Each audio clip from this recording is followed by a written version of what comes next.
Hello, friends. My name's Dina, and today you're going to listen to my story. I had the same mother-in-law problem that a lot of people here seem to have. Honestly, I was surprised to so many entitled mother-in-laws roaming around. It is pretty scary. My mother-in-law, Vivian, is also an entitled and delusional woman. I realized that as soon as I married my husband, Carter. Vivian wasn't dependent on us, but did have a tendency to assume ownership of everything around her.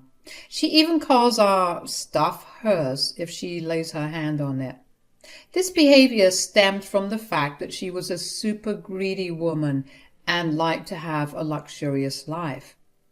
Unfortunately for her, she never had the money for it. For the most part, Vivian and I managed to avoid conflicts, mostly because I kept my mouth shut. But once a big incident escalated and changed the way I dealt with her. You see, at that time I had recently gotten a vintage car in my possession. It was my grandfather's car that was left to me in his will after he passed away back then. That car was super important to me and I was glad to have it with me. But to my mother-in-law, it was just another thing that needed to be sold and the money shared with her. Carter and I had avoided telling her about the car because we knew she would say something ridiculous like, "Sell the car and give me money." And Vivian didn't disappoint at all.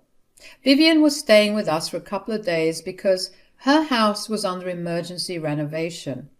Totally her fault, but that story is for some other day.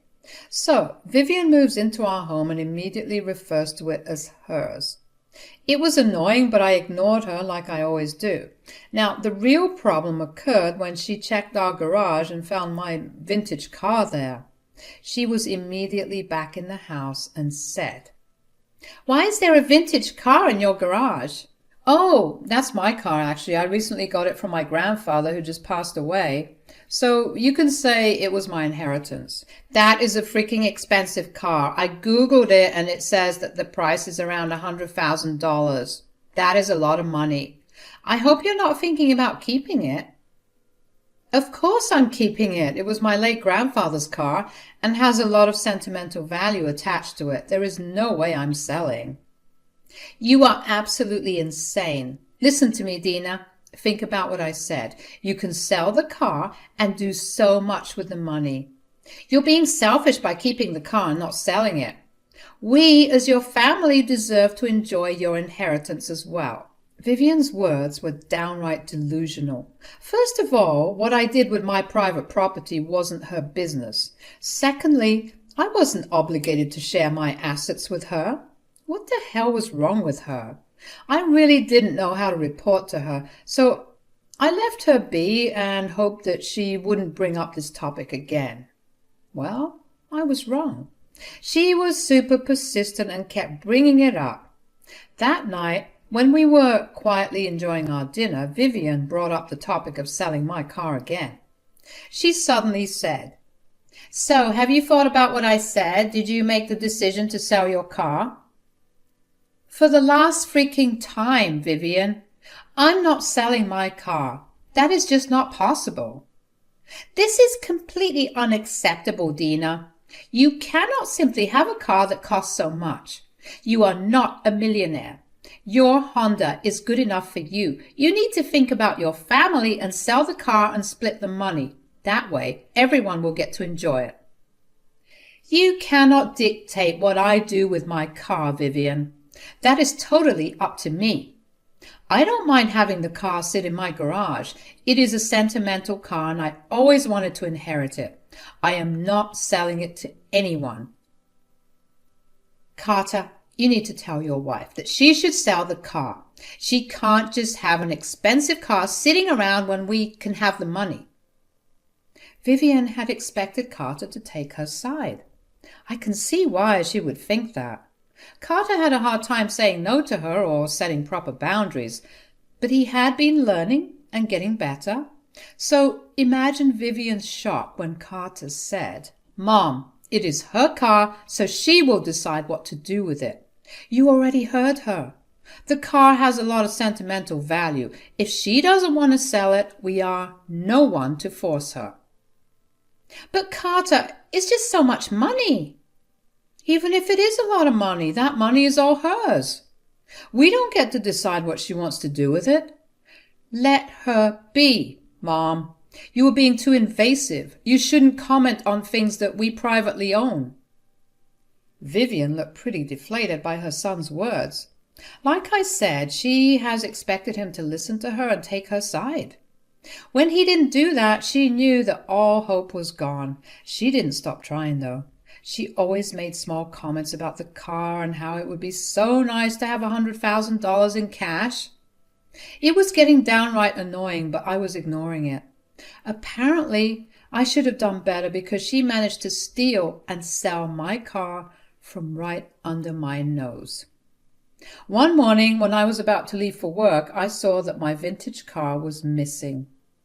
I was in the garage and was going to drive my Honda to work, but when I opened the garage, I saw that my car was nowhere in sight. I panicked and started to think the worst. The garage was open but didn't look like it had been broken into.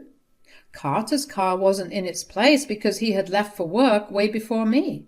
So there was no way he had taken the car either. Someone must have stolen it. I immediately called work and took a day off to figure out what was going on. That car was precious to me and I couldn't rest until it was back in its place. I frantically called Carter just to make sure he didn't know anything about the missing car. I said, "Carter, did you take my car by any chance? It's not in the garage."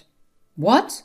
"No, I took my Mustang." "What do you mean it's not in the garage? I saw it right there before I left." "I don't know, Carter. It's not in the garage anymore. I discovered it missing when I opened the garage to take my Honda to work." "I'm freaking out, Carter." "Calm down, Dina. We will find out where the car is. You need to go check our security cameras and see who took it. You can call the cops as soon as you find something. I wish I could help, but I'll be in an important meeting in a few minutes. Still, you can call me if needed." Carter calmed me down before telling me what I should do next. He was right. I needed to check the security cameras first. I opened the app on my phone and pulled up the videos of that morning. There, I found something really strange and disturbing. I saw that it was my freaking mother-in-law who had taken the car. Even after I told her hundreds of times not to touch the damn car, she didn't listen.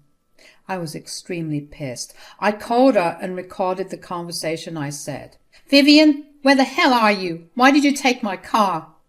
"Oh, relax now, will you? I just took it out for a short ride." "No, you need to come back right now. I need my car back. I didn't give you permission to use it." "It was sitting in your garage, Dina. Since you don't want to sell it, I might as well make good use of it. Now stop calling me. I'll come back home when I come home." I was fuming at Vivian. To be honest, I almost called the cops on her. I was that furious. But I decided to give her a chance. She was my mother-in-law after all. If she returns my car without any damage, I would just make her face some consequences and make sure this doesn't happen again. In that case, I would not need the cops to get involved. I really didn't want to waste their time for nothing. But when Vivian didn't return for a while, I was starting to change my mind. What I didn't know was that things were about to get much worse. After an hour, I heard Vivian come in through the door. I was surprised to see that she hadn't come back with my car. I immediately knew that something was wrong. What was more worrying was the fact that she had brought several shopping bags with her. They were all luxury brands that she definitely couldn't afford. I ran up to her to confront her and ask her what the hell was going on. I angrily stopped her and said, "What the hell, Vivian? Where is my car?" "It's sitting in your driveway." "I'm talking about my vintage car, Vivian. Where is it? What did you do?" "Oh, you mean your vintage car. Well, I guess you can say goodbye to your $100,000 car. Oops, too late. It's already gone." "What do you mean it's too late? You need to be more clear, Vivian. I'm running out of patience." "I did what you should have done a long time ago. I sold your car." Vivian said that very nonchalantly. She literally had no remorse. In fact, she looked very pleased with herself when she said that. My anxiety had now converted into just pure rage. I couldn't believe what Vivian was saying. She just said that she sold my freaking vintage car. I tried not to yell at her, but it was difficult since I was close to exploding. I said, "You sold my car? Are you serious right now?" "Yes, I'm very serious, Dina. I sold your car today itself. It did bring in some good money. How do you think I paid for all that stuff?" Let me just recount everything to see if I got it right. You stole my car, and instead of returning it safely to my garage, you sold it for cash? Yes, that's exactly what I did. Why do you look so surprised? I told you that you need to sell the car. Having such an expensive car sitting in the garage is a waste of money. Are you freaking insane, Vivian? Who gave you the right to steal my property and sell it for your own benefit? Whoa, you're getting ahead of yourself, Dina. I do plan on using the money for family stuff too. I've just booked plane tickets to Alaska. We will have a nice time at a ski resort that I always wanted to go to. See, I'm not the only one who will be enjoying the money. If you behave, I might give you some of the money so that you can buy something for yourself too. Vivian was just making my blood boil. I was so freaking close to losing it. Some part of my brain refused to believe what Vivian was saying. It was difficult to comprehend someone being so damn entitled that they would sell something that isn't theirs. But with my mother-in-law, everything was possible. Despite everything, I decided to give her one more chance. I said, "Listen to me, Vivian. You will take your car, drive to the place where you sold my car, and bring it back to me right now. I will say this only once. Take this as your last chance not to mess up your life." Are you threatening me, Dina? Well, that's not going to work. The car is sold and I already spent some of the money. Besides, I didn't sell it just so you can demand to bring it back. So, you are saying that you won't bring my car back? I gave you a chance to reserve your stupidity and you won't take it? Is that right? God, you're slow, Dina. There's no way I am bringing your car back. Like I said, it's long gone now. You can go drive your Honda for all I care. All right, then. Don't say that I didn't give you a chance. Vivian didn't even bother to hear the last part. She simply took her shopping bags and went to her room. My mind was spinning at the freaking audacity of this insane woman, but I knew that yelling at her wouldn't work. I needed to act fast if I wanted to get my car back, so I did what any sane person would do. I called the cops and told them what happened. The cops were at my house in 15 minutes. By that time, I went and fetched the papers that said that the car belonged to me. I welcomed the cops inside and showed them all the proof. I also showed them the security footage of my mother-in-law driving away with my car, not returning it. They saw it all and decided to call Vivian. She came downstairs looking annoyed, but froze when she saw the cops waiting. She then sweetly said, "Good afternoon, officers. What brings you to my home? Is my daughter-in-law in some sort of trouble?" "Ma'am, your daughter-in-law is pressing charges against you for stealing and selling her car illegally." "Oh, no, there must be some mistake, officers. As you can see, her car is sitting right in the garage. She's just being mean by calling you here." "Ma'am, this is not about the Honda you're pointing at. We're talking about the vintage car that you sold today." "There is no vintage car in my house, officers. This might be some sort of misunderstanding. We are not that rich to own a vintage car." "Ma'am, we literally have paperwork and video evidence of everything. Plus, there is insurance involved. There is no use lying to us." When the officers made it clear that her lies wouldn't work that way, Vivian changed tactics. She came up with a different sort of lie. Honestly, it was quite amusing to see her invent some crazy stories to cover up her crime. She looked a little embarrassed and said, "Oh, that one, officers. I might have gotten confused. Yes, she used to own a car like that, but she asked me to sell it, so that's what I did today." Why the hell are you lying to the officers, Vivian?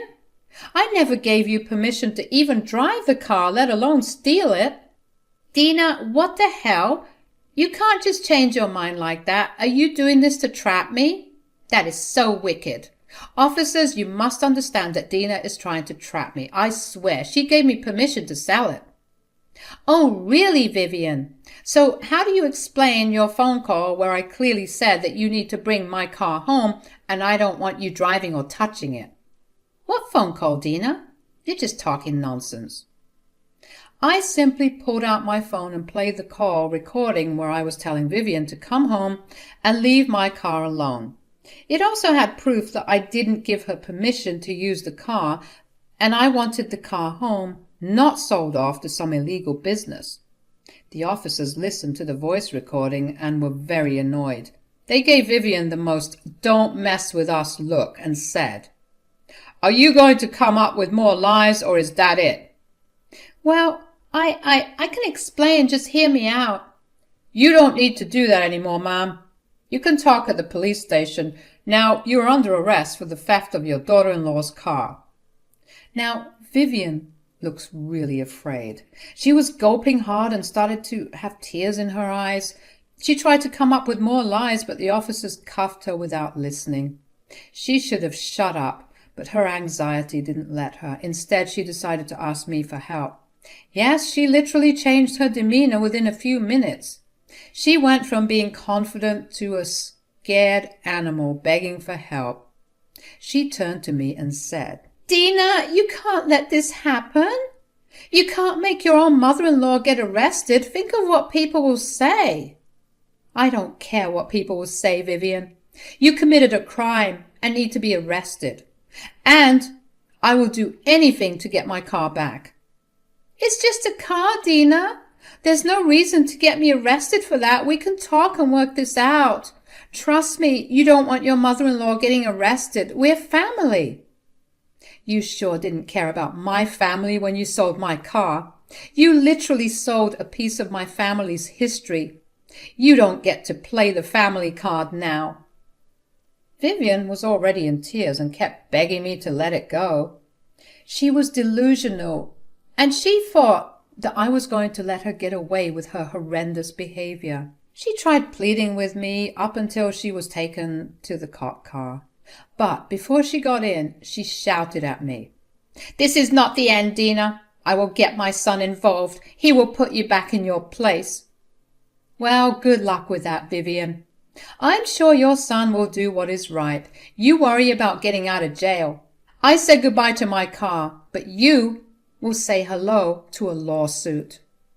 You will get nothing. My son will protect me. He will come to rescue me and kick you out of the house.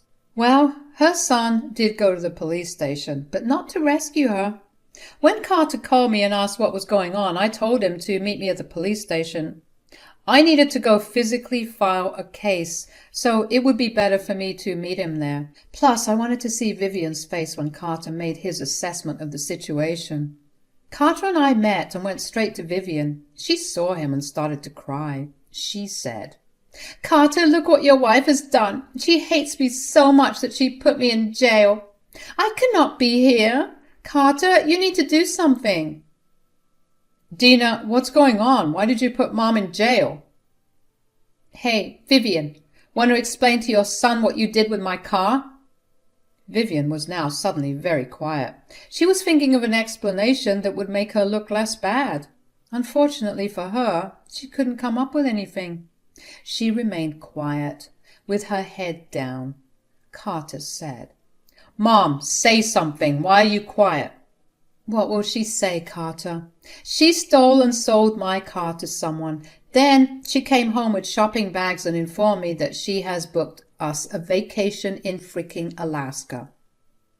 "Wait, what? Mom, what the hell did you do?" "Oh, there is more, Carter. The cops got a name out of her. They contacted the man and he said that the car had been damaged a little after delivery. So this will be a big lawsuit. I can already see $1 million. "Oh my God, Mom, what have you done? I told you to stay the hell away from Dina's car. Why can't you just listen for once?" Carter never talked to his mother in this tone. Vivian was surprised and did not at all like this. She was now crying and trying to make him feel bad for her. But I knew that Carter wouldn't save her this time. He knew where to draw the line. Vivian still tried and said, "Son, you need to get me out of here. I can't be in this place. You have to convince Dina to drop the case. I cannot afford the lawsuit. You know that." "Why the hell would I do that, Mom? You are the one who committed a crime by doing something so utterly stupid." "Carter, if you don't help me, my life will be ruined. I'll be broke and still need to serve in jail." "You should have thought about that before committing a crime. I will support Dina in what she is doing. This time you have taken things too far. I cannot forgive this, Mom. You are on your own." Vivian kept begging us to help and change her mind. Yes, she went back to begging me for forgiveness as well. Not that I was going to listen to her. Carter was extremely pissed and decided to leave the police station with me. He was really apologetic about his mom's actions and said that he would never forgive her for this. He actually encouraged me to pursue my case and get my car back. I did eventually get my car back. Took a while. The car was in a small accident with the buyer, and it got badly dented. With vintage cars, repair costs can skyrocket. All these, along with lawyer fees and all, Vivian did end up paying $1 million for the lawsuit. She was forced to sell her own childhood home and take on debts as well. It was a horrible situation for her, but she didn't have our sympathy. Carter made it clear to her that we didn't want her around anymore. He also said that she better not expect to hear from us for a long time. That got her crying and throwing a tantrum again. Word of her arrest and the lawsuit spread like wildfire. Her friends dropped her because they didn't want to associate with criminals. Her family was also extremely pissed with her because who the hell sells stuff that they stole from others? I was truly glad to see that the rest of the family had sane people. Anyway, we're still in no contact with Vivian and the lawsuit has been settled. I got back my car and had a very experienced mechanic work on it. It was all paid for by my dear mother-in-law, of course. The mechanic was so good that you wouldn't even know that it was damaged. So I got my new car while Vivian lost her own house and is now living in a rented apartment alone and desperate for company.